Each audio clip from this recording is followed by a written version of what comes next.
Hello students, welcome to my channel. कैसे हो आप सब? उम्मीद करती हूँ बेटा सभी अच्छे होंगे और अपना ख्याल भी रख रहे होंगे। तो बेटा आज हम इस वीडियो में शिक्षा निदेशालय की तरफ से जो आपके लिए वर्कशीट नंबर 21 आई हुई है 6 to 8th क्लास के लिए, ठीक है, और कौन सी डेट की? 29 की। तो उसके बारे में डिटेल में पढ़ेंगे, अच्छे से समझेंगे, ठीक है। तो चलिए बेटा स्टार्ट करते हैं। तो बेटा जो ये आज आपकी वर्कशीट आई है ये साइंस से रिलेटेड है। साइंस सब्जेक्ट जो आपका है 6 to 8th के लिए, उसमें ये चैप्टर है अलग अलग लेवल का सभी बच्चों के लिए। 6 के लिए अलग है, 7th के लिए अलग और 8th के लिए अलग, ठीक है। तो उसी से रिलेटेड ये टॉपिक है बेटा। अगर आप उस चैप्टर को भी पढ़ोगे तो आपको और अच्छे से समझ आएगा, ठीक है। तो चलिए बेटा यहाँ पर एक स्टोरी बताई गई है, उसको पढ़ते हैं। उससे पहले यहाँ पर आपको क्या लिखना होता है? अपना नेम लिखना होता है, यहाँ पर अपने क्लास टीचर का नेम। तो यहाँ पर जो स्टोरी है बेटा उसमें अपने कपड़ों की अलमारी की सफाई करते हुए सरोज चाची ने रेनू को समझाया कि हमारे वस्त्र कपड़े से बने होते हैं, ठीक है। तो हम वस्त्र और कपड़े एक ही चीज़ को बोलते हैं बेटा। तो आज से तुम क्या बोलोगे? जो वस्त्र होते हैं वो किसके बने होते हैं? कपड़े के बने होते हैं, ठीक है। और कपड़े किसके बने होते हैं बेटा? रेशों के बने होते हैं, ठीक है। ये आप पढ़ चुके हो 7th क्लास में भी और 6th में भी पढ़ा है आपने और 8th में भी है आपके ये, ठीक है। तो अपनी अपनी क्लास के जो जिस भी क्लास में आप हो उसी का अपना चैप्टर ये साथ साथ पढ़ो, ठीक है, ताकि आपको और अच्छे से समझ आए। और जो ये रेसे होते हैं बेटा ये कैसे होते हैं? 2 प्रकार के होते हैं, प्राकृतिक रेसे होते हैं और कृत्रिम। तो जो ये रेसे प्राकृतिक है वो किससे मिलते हैं? पौधों और जानवरों से प्राप्त होते हैं। और जो कृत्रिम होते हैं यानी कि जो मनुष्य द्वारा बनाए गए होते हैं, किस तरीके से? कृत्रिम स्रोतों से, रसायनों के माध्यम से वो कारखानों में उनको बनाते हैं, ठीक है। तो तुमने यहाँ पर क्या क्या पढ़ा कि जो वस्त्र होते हैं वो कपड़ों से बने होते हैं, मतलब जो कपड़े होते हैं कपड़ों के बने होते हैं वस्त्र, ठीक है। और जो कपड़े होते हैं वो किसके बने होते हैं? रेशों के बने होते हैं। और रेशे हमें कहाँ से प्राप्त होते हैं बेटा? प्राकृतिक रूप से प्राप्त होते हैं और कृत्रिम रूप से प्राप्त होते हैं। प्राकृतिक रूप से तो जो पौधों और जंतुओं से, प्रकृति से हमें मिलते हैं डायरेक्ट, वो होते हैं। और जो कृत्रिम होते हैं वो कौन से होते हैं? जो हम रसायनों के द्वारा किसी भी तरीके से बनाते हैं, निर्मित करते हैं हम खुद से, स्वयं से, ठीक है। तो ये तो आपने स्टोरी पढ़ी। अब इससे रिलेटेड नीचे आपके कुछ क्वेश्चंस दिए गए हैं, उनको सोल्व करते हैं, ठीक है। ये भी काफ़ी इंटरेस्टिंग है। आप चैप्टर पढ़ के करोगे तो और अच्छे से समझ आएगा। नहीं तो आप ऐसा करना, ये पढ़ के फिर चैप्टर को रीड करना, ओके। फिर अपनी नोटबुक में सुंदर सुंदर राइटिंग में इनको करना, ओके।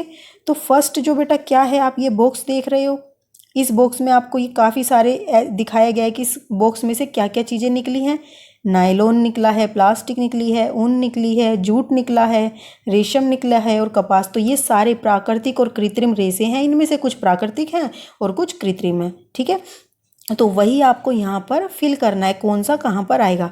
मेरी माँ केवल विशेष अवसरों पर इस सुंदर, यहाँ पर आपको भरना है कि साड़ी को पहनती है। तो बेटा जो ये साड़ी आप देख रहे हो ये किसकी बनी हुई है? आपको यहाँ पर पिक्चर में भी दिखाया गया है, तो आप इसको जूम करके भी देख सकते हो कि यहाँ पर क्या दिखाया हुआ है? रेशम का कीट। तो यहाँ पर क्या आएगा? रेशम, ठीक है। तो किसकी बनी हुई साड़ी को पहनती है? रेशम की बनी हुई साड़ी को पहनती है। यह मेरी दादी की शॉल है, ठीक है। तो ये दादी को तुमने देखा होगा शॉल ओढ़ते हुए, तो वो किसकी बनी होती है? तो यहाँ आप डायग्राम से भी अंदाजा लगा सकते हो। तो यहाँ पर क्या आएगा? ऊन, ठीक है। तो ऐसे आप अंदाजा लगा सकते हो। नेक्स्ट क्या है बेटा? मैं अधिकतर इस दरी पर बैठकर पढ़ाई करता या करती हूँ। यह किसकी बनी है बेटा? तो आप डायग्राम से देखो, किसका डायग्राम दिखाया गया है? कपास का, ठीक है। तो ये किसकी बनी हुई है? कपास की बनी हुई है, ठीक है। नेक्स्ट क्या है बेटा? मेरे पिताजी बाजार से इस थैले में सब्जियां लाते हैं जो कि क्या, देखो यहाँ पर क्या दिखाया गया बेटा? ये आप पढ़, उसको चैप्टर को पढ़ोगे तो और अच्छे से समझ आएगा। तो बेटा यहाँ पर आएगा जूट, ठीक है। तो ये किसकी बनी हुई है? जूट की, ओके। तो तुम इसको पढ़ना और उसके डायग्राम भी आपकी उसमें दिए हुए हैं चैप्टर्स में, उसको साथ साथ पढ़ना तो और अच्छे से समझ आएगा। नेक्स्ट है बेटा मेरे मोजे और ये रस्सियाँ, ठीक है। ये वाले मोजे और ये रस्सियाँ किसकी बनी हुई हैं? डैश से बनी हुई हैं।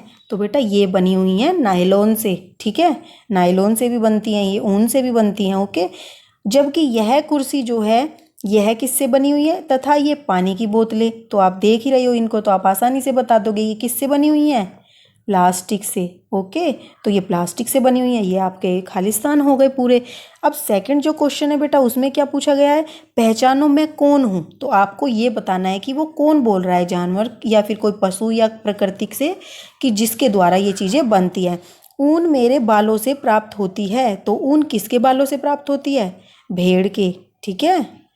मैं चिकना, नरम और चमकदार हूँ। मेरे रेशों से बने कपड़े महंगे होते हैं। तो बेटा कौन सा ऐसा वो होता है वस्त्र या कपड़े या रेशे कि जो नरम होता है, चिकना होता है और चमकदार होता है, उसके द्वारा हमारे कपड़े बनते हैं और वो महंगे होते हैं।